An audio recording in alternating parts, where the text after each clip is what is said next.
A long time ago, when people and animals still spoke the same language, and Tiger's fur was glossy yellow all over, Water Buffalo was going home after his evening bath in the river.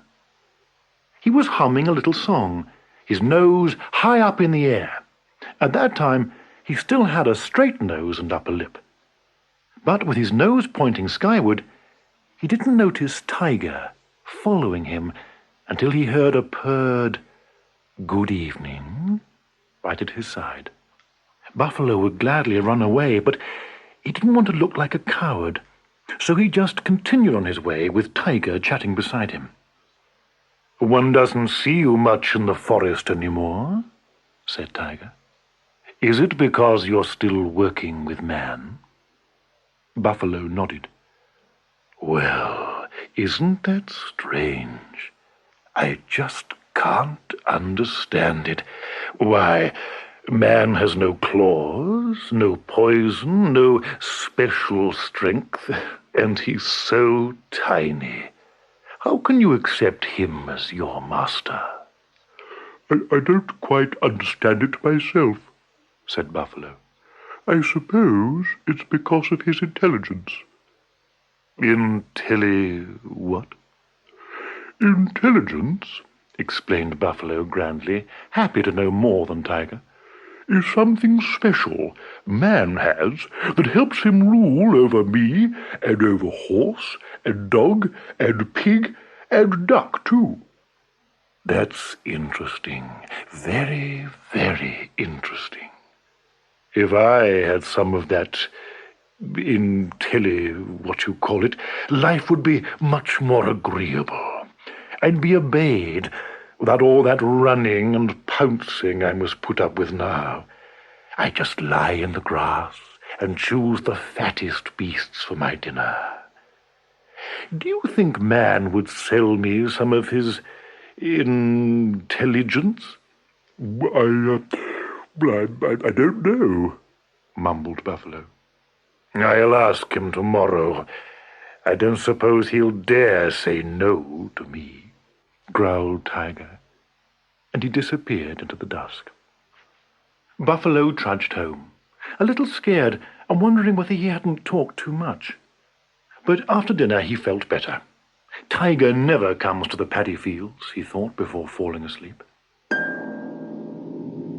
But the next morning, when he arrived at the field with his master, Buffalo saw that he had misjudged Tiger, who was already there, waiting.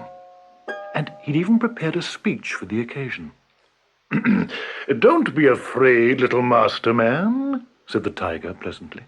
"I'm here with the most peaceful intentions.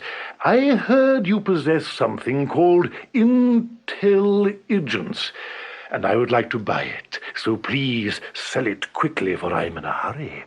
I haven't had my breakfast yet, you see." Buffalo felt angry with himself.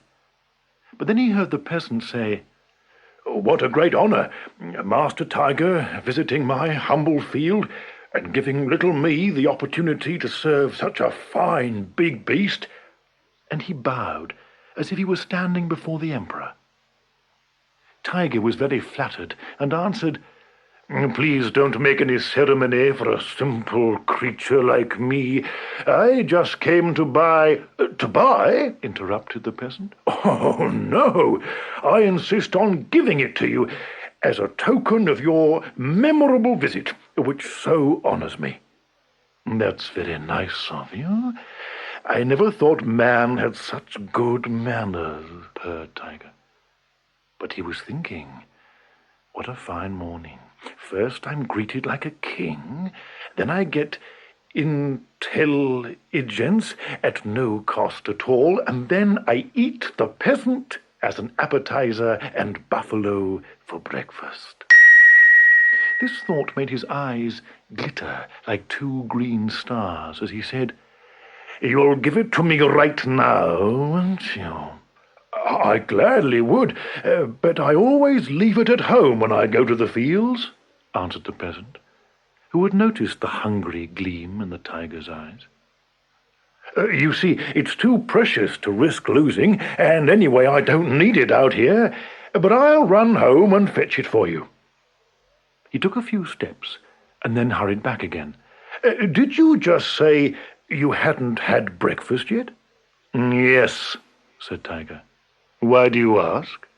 Oh, because in that case I can't leave Buffalo here. You might eat him. I promise I won't. Please hurry up. I don't doubt your promise, but if you forgot and ate Buffalo, who would help me with my work?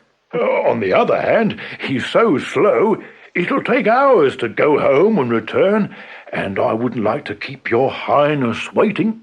Of course, if your Excellency let me tie you to the tree over there, I could safely leave Buffalo here. Tiger agreed.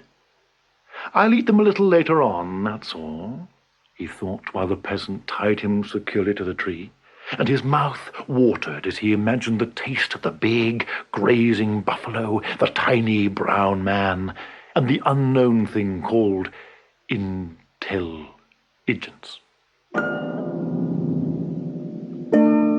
After a while, the peasant returned. "Did you bring it?" asked the impatient Tiger. "Oh, of course," answered the peasant, showing him a shining thing on a pole.